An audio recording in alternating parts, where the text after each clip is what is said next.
Today's lesson is going to involve just a review of Vocabulary List 21.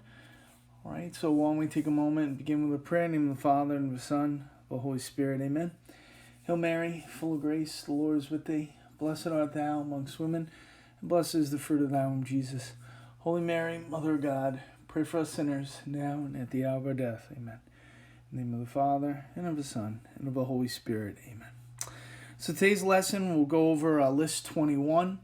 In Schoology for Thursday, you're going to do there's no homework on Wednesday. It's a day of prayer. So for Thursday, you're going to have the rest of Act 1 due for A Doll's House. And there'll be a take-home quiz to test your knowledge on Dr. Faust and on romantic poetry, the Lorelei, Russia 1812, Autumn Song, and The Sleeper in the Valley. So let's get started with Vocab List 21. So the first word we have is regal, and regal means of, resembling, or fit for a monarch, especially in being magnificent or dignified. So you may notice that some of the theaters around here are owned by Regal Cinemas, and their symbol, their corporate symbol, is a crown. Okay, so that's regal.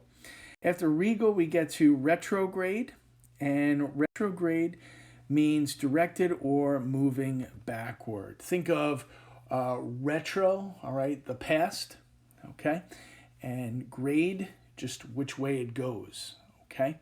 So directed or moving backward. After retrograde, we get to revelry, and revelry is lively, noisy festivities, especially when these involve drinking a large amount of alcohol. After revelry, we get to reverent, all right? And reverent means feeling or showing deep respect and solemn respect. After reverent, we get to revoke. And revoke means put an end to the validity or operation of a decree, a decision, or a promise. So you have your driver's license. If you go too fast, it can be revoked by the DMV. After revoke, we get to rhetoric. And rhetoric means the art of effective or persuasive speaking or writing, and it's especially the use of figures of speech and other compositional techniques. So it really just has to do with the art of effective and persuasive speaking. After rhetoric, we get to riddle, and a riddle is just a question or statement intentionally phrased so as to require ingenuity in ascertaining its answer or meaning. And sometimes riddles are presented as a game. Okay?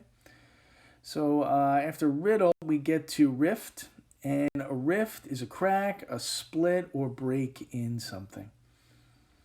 After rift, we get to sage, and a sage is a profoundly wise man, especially one who features in ancient history or legend. So someone who would certainly be a sage in one of the works we read, you might consider Nestor from the Iliad. He was certainly a sage, an old wise man, okay? And if you think of the Bhagavad Gita, all right, Krishna would certainly be a sage, and even Arjuna's teacher, Drona, would be a sage. If sage, we get to sanctimonious. And sanctimonious means making a show of being morally superior to other people. All right, so sanctimonious. You think you're better than other people. After sanctimonious, we get to sanguine. And sanguine meaning optimistic or positive, especially in an apparently bad or difficult situation. Okay, after sanguine, we get to sate. And sate means to satisfy a desire or appetite to the full. And that ties into our next word. After sate, we get to satiate. And satiate means to satisfy fully or overindulge. So you can see how sate and satiate are very similar.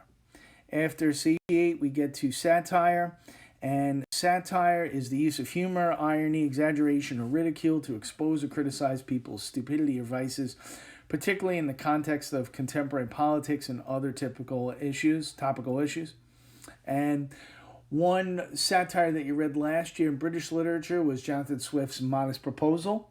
Okay, he wasn't advocating that babies be served as food. He was making fun of a situation to draw attention to it. And we could certainly say another example of a satire this year was Candide. After satire, we get to satirical. All right, here's our adjective, and it's of a person or their behavior who's sarcastic, critical, or mocking another's weakness. So that's satirical. After satirical, we get to saturnine, and saturnine meaning of a person or their manner, someone who's slow and gloomy. All right, after saturnine, we get to scabbard, and a scabbard is just a sheath for the blade of a sword or dagger, and it's typically made of leather or metal. Okay, so after scabbard, we get to scaffold, and a scaffold is a raised wooden platform used formerly for the public execution of criminals.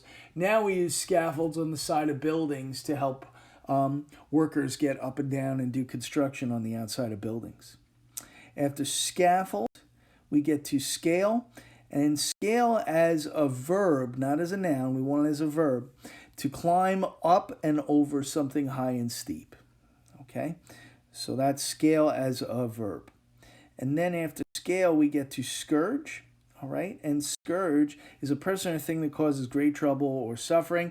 So we can certainly say the flu is a scourge of students during the school year. They don't want to get sick. And we can certainly say coronavirus is a scourge of our country now.